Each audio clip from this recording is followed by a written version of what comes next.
अर्थसंकल्पात मध्यमवर्गीयांना आनंदाची बातमी। 7 लाख रुपयांपर्यंत उत्पन्न असलेल्यांना आयकर नाही तर नियमित कर भरणाऱ्यांच्या करामध्ये कपात करणार अर्थमंत्री निर्मला सीतारामन यांची घोषणा।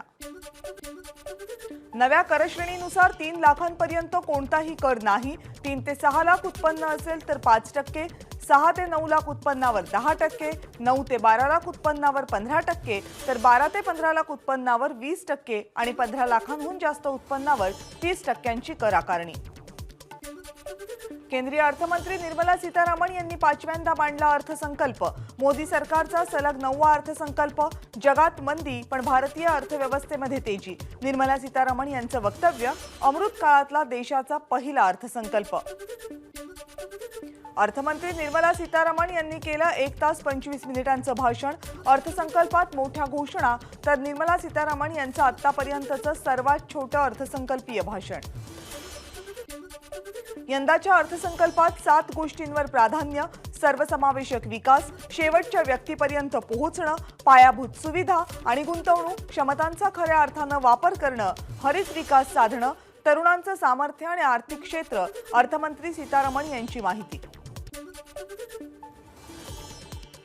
अर्थसंकल्प पुढच्या 25 वर्षांची ब्लूप्रिंट। भारताची अर्थव्यवस्था 10व्या क्रमांकावरून 5व्या क्रमांकावर। 9 वर्षांमध्ये भारतीयांचं प्रतिव्यक्ती उत्पन्न वाढलं। निर्मला सीतारामन यांची माहिती।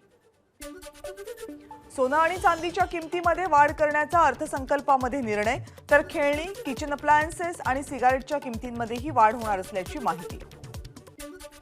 अनेक वस्तूंवरील कस्टम ड्युटी कमी करण्याची अर्थसंकल्पात घोषणा। बॅटरीवर चालणाऱ्या आणि इलेक्ट्रिक वस्तूही स्वस्त होणार, तर मोबाईल आणि इलेक्ट्रिक गाड्यांच्या किमतीही कमी होणार। निवडणुका डोळ्यासमोर ठेवून अर्थसंकल्प तयार केला गेला। अल्पसंख्याकांसाठी अर्थसंकल्पामध्ये कोणतीही तरतूद नाही। जुन्याच योजना पुन्हा सांगितल्या गेल्या, कोणतेही फलित दिसत नाही। राष्ट्रवादीचे खासदार सुनील तटकरे यांची टीका। अर्थसंकल्पातून मध्यमवर्गीयांसोबतच उद्योगपतींनाही मोठी सूट देण्यात आली। रेल्वेतील खासगी गुंतवणुकीबाबत सरकारनं स्पष्टता द्यायला हवी होती। मागच्या योजनांबाबतही माहिती द्यायला हवी होती। राष्ट्रवादीचे खासदार अमोल कोल्हेंची प्रतिक्रिया। देशाच्या अर्थव्यवस्थेला गती देणारा अर्थसंकल्पानंतर मोदींकडून निर्मला सीतारामन यांचं कौतुक। या अर्थसंकल्पातून सर्वसामान्य भारतीयांना काही मिळेल असं वाटत नाही। आर्थिक मंदीशी भारत कसा लढेल ही निर्मल आशाही धुळीस मिळाली। अर्थसंकल्पावर जितेंद्र आव्हाडांची खोचक टीका। गरिबांना मोफत धान्य देण्याच्या योजनेला 1 वर्षाची मुदतवाढ। अर्थमंत्र्यांची घोषणा। 0 ते 40 वयोगटातील व्यक्तींचं हेल्थ स्क्रीनिंग होणार। वैद्यकीय क्षेत्रामध्ये संशोधनासाठी प्रोत्साहन देणार असल्याची अर्थमंत्र्यांची घोषणा। डाळींसाठी विशेष हब तयार करणार, तसंच देशातल्या शेतकऱ्यांसाठी डिजिटल प्लॅटफॉर्म उभा करणार। कृषीपूरक स्टार्टअप्सना विशेष मदत करणार। अर्थमंत्र्यांची ग्वाही। शेतकऱ्यांना आधुनिक शेतीसाठी प्रशिक्षण देण्यात येणार, तर कापसामधून शेतकऱ्यांना जास्तीत जास्त नफा मिळवून देण्याचा प्रयत्न करणार आणि शेतकऱ्यांसाठी कोल्ड स्टोरेजची क्षमता वाढवणार। अर्थमंत्र्यांची घोषणा। मत्स्य विकासासाठी 6000 कोटी रुपयांची विशेष तरतूद। मत्स्य संपदा योजनेव्यतिरिक्त आणखी एक उपाययोजना सुरू करणार। केंद्रीय अर्थमंत्री निर्मला सीतारामन यांची घोषणा। मिशन मोडवर पर्यटनाचा विकास। जम्मू काश्मीर, लडाख आणि पूर्वोत्तर राज्यांवर सरकार विशेष लक्ष देणार। रोजगार उपलब्ध करण्यावर देणार भर। 2,40,00,000 रुपयांची रेल्वेसाठीची तरतूद। अर्थमंत्री निर्मला सीतारामन यांची घोषणा। भारतीय अर्थसंकल्पात मोदी सरकारकडून आदिवासी विकास मिशनची घोषणा, तर शिक्षकांची नियुक्ती आदिवासी विकास मिशन अंतर्गत। शिक्षकांच्या प्रशिक्षणासाठी विविध योजना राबवणार असल्याची अर्थमंत्र्यांची माहिती, तर शाळकरी मुलांसाठी डिजिटल ग्रंथालय योजना राबवणार। पूर्वेकडील राज्यांच्या विकासासाठी विशेष भर। निर्मला सीतारामन यांची माहिती, तर 157 नर्सिंग महाविद्यालय सुरू करणार असल्याची घोषणा। कृषी कर्जाचं लक्ष्य 20 लाख कोटी रुपयांपर्यंत वाढवणार असल्याची निर्मला सीतारामन यांची माहिती, तर ऊर्जा विभागासाठी 50,000 कोटी रुपयांची तरतूद। प्रधानमंत्री कौशल विकास योजना 4.0 पुढच्या 3 वर्षांमध्ये लॉन्च होणार। युवकांना प्रशिक्षणासाठी 33 स्किल डेव्हलपमेंट सेंटर्सची उभारणी करणार। व्यावसायिक गरजांनुसार युवकांचं कौशल्य विकसित करण्यावर भर देणार असल्याची माहिती। अर्थसंकल्पात ऊर्जा क्षेत्रासाठी 35,000 कोटींची तरतूद, तर ग्रीन हायड्रोजन मिशनसाठी 9,700 कोटी रुपयांची गुंतवणूक होणार। हरित विकासांवर सरकार भर देणार असल्याची माहिती। केंद्र सरकारच्या सगळ्या जुन्या गाड्या मोडीत काढणार. जुन्या गाड्या मोडीत काढण्यासाठी केंद्र राज्यांना मदत करणार असल्याची सीतारामन यांची ग्वाही. भांडवली गुंतवणुकीमध्ये 33% वाढ करून ती 10 लाख कोटी रुपयांपर्यंत नेण्याचा निर्णय. ही रक्कम एकूण जीडीपीच्या 3.3% असल्याची अर्थमंत्र्यांची माहिती. डिजिलॉकरचा वापर वाढवण्यावर सुद्धा निर्मला सीतारामन यांचा भर. तर डिजिलॉकर आणि आधार कार्ड निवासाचं प्रमाण मानलं जाणार.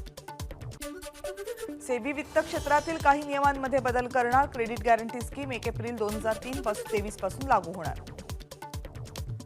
बजेटमध्ये एआय वर सुद्धा लक्ष. देशातील प्रमुख विद्यापीठांमध्ये एआय म्हणजेच आर्टिफिशियल इंटेलिजन्सची 3 केंद्र उघडली जाणार असल्याची घोषणा. राज्यांना त्यांचा एक जिल्हा एक उत्पादन, जीआय उत्पादनं, हस्तकला उत्पादनं यांच्या विक्रीसाठी जागा उपलब्ध करून दिली जाणार. राज्यांच्या राजधानीत युनिटी मॉलची स्थापना करण्यास प्रोत्साहन दिले जाणार. सर्व शहरांमध्ये ड्रेनेज व्यवस्था सुधार करण्यासाठी प्रयत्न करणार. त्यात मॅनहोलचं रूपांतर मशीन होलमध्ये करणार. हातानं मैला उचलण्याची पद्धत बंद करणार. अर्थमंत्री निर्मला सीतारामन यांची घोषणा. वाहतूक आणि इन्फ्रा प्रोजेक्टसाठी 75,000 कोटी रुपयांची गुंतवणूक केली जाणार. तर नागरी पायाभूत सुविधांसाठी दरवर्षी 10,000 कोटी रुपये दिले जाणार. अर्थसंकल्पातून शिक्षणावरही विशेष भर. आदिवासींसाठी विशेष शाळा उघडल्या जाणार. आदिवासींसाठी 15,000 कोटी रुपयांच्या पॅकेजची घोषणा. तर एकलव्य मॉडेल निवासी शाळांसाठी 38,000 शिक्षकांची भरती होणार. अर्थमंत्री निर्मला सीतारामन यांनी केलं 1 तास 25 मिनिटांचं भाषण. अर्थसंकल्पामध्ये काही मोठ्या घोषणा. आतापर्यंतचं अर्थमंत्र्यांचं हे सर्वात छोटं अर्थसंकल्पीय भाषण. नैसर्गिक खतांच्या वापराला प्रोत्साहन देण्यासाठी पीएम प्रणाम योजनेची घोषणा. राज्य आणि केंद्रशासित प्रदेशांना पर्यायी खतं आणि खतांचा समतोल वापर करण्यासाठी प्रोत्साहन दिलं जाणार असल्याची घोषणा. 5G सेवांचा वापर करणारे ॲप्लिकेशन तयार करण्यासाठी सरकार प्रोत्साहन देणार. देशभरातल्या इंजिनिअरिंग संस्थांमध्ये 100 लॅब उभारण्यात येणार. केंद्रीय अर्थमंत्री निर्मला सीतारामन यांची घोषणा. न्यायालयीन तंटे कमी करण्यासाठी वाद से विश्वास योजना 2 मधील नवीन अटी जाहीर. तसंच ई-कोर्टासाठी 7,000 कोटी रुपयांची तरतूद. पुढच्या 3 वर्षात सरकार 1 कोटी शेतकऱ्यांना नैसर्गिक शेती करण्यासाठी प्रोत्साहन देईल. यासाठी 10,000 बायो इनपुट रिसोर्स सेंटर्सची स्थापना केली जाईल. 0 ते 40 वयोगटातील सिकल सेल एनिमियाचं उच्चाटन करण्याचा निर्धार. केंद्रीय मंत्रालय आणि राज्य सरकारांच्या सहकार्यानं संयुक्त प्रयत्न करण्यात येणार असल्याची घोषणा. गरीब कैद्यांच्या जामिनासाठीही आर्थिक मदत केली जाणार. अर्थसंकल्पातला मोठा आणि महत्त्वाचा निर्णय. पायाभूत सुविधांच्या खर्चामध्ये 33% वाढ केली जाणार. लघु आणि सूक्ष्म उद्योगांसाठी 9,000 कोटी रुपयांची क्रेडिट गॅरंटी देणार. तर लघु आणि सूक्ष्म योजनांअंतर्गत 2,000 कोटी रुपयांच्या कर्जाचं वाटप. अर्थसंकल्पात नरेंद्र मोदी सरकारचा निर्णय. महिला सन्मान सेव्हिंग सर्टिफिकेटची घोषणा. महिला बचत योजनेमध्ये 2 लाखांपर्यंतच्या गुंतवणुकीची सूट. तर 7.5% व्याजदरावर गुंतवण्याची सुविधा. ज्येष्ठ नागरिकांसाठी डिपॉझिटची मर्यादा 15 लाखांवरून 30 लाखांवर. तर महिला बचत योजनेमध्ये 2 लाखांपर्यंतच्या गुंतवणुकीची सूट. निर्मला सीतारामन यांची माहिती. डिजिटल ट्रान्झॅक्शनमध्ये 2022 सालात 76% वृद्धी. अर्थमंत्र्यांची माहिती. वित्तीय तूट 2023 साठी अंदाजित 6.4% राहणार. 2024 साठी खाली आणत वित्तीय तूट अंदाजित 5.9% आणण्याचा अंदाज. 2025 पर्यंत वित्तीय तूट 4.5% खाली आणण्याचा प्रयत्न. पंतप्रधान आवास योजनेच्या निधीमध्ये 66% वाढ. अर्थसंकल्पातील घोषणा. सरकार नॅशनल डेटा गव्हर्नन्स पॉलिसी आणणार. केंद्रीय अर्थमंत्री निर्मला सीतारामन यांची माहिती. तर व्यवसाय सुरू करण्यासाठी पॅन कार्ड मुख्य धागा राहणार. सत्ताधाऱ्यांच्या मोदी घोषणांना विरोधकांचं उत्तर. भारत जोडोनं. अर्थसंकल्पीय भाषण सुरू असताना नव्या योजनांवर सत्ताधाऱ्यांकडून मोदीच्या घोषणा. तर विरोधकांकडून भारत जोडोच्या घोषणा. आणि अर्थसंकल्प सादर होताच शेअर बाजारामध्ये दिसला उत्साह. मात्र दिवस अखेरीस उत्साह मावळला. बाजार बंद होण्याची वेळ जवळ येताना निर्देशांक पुन्हा घसरायला सुरुवात.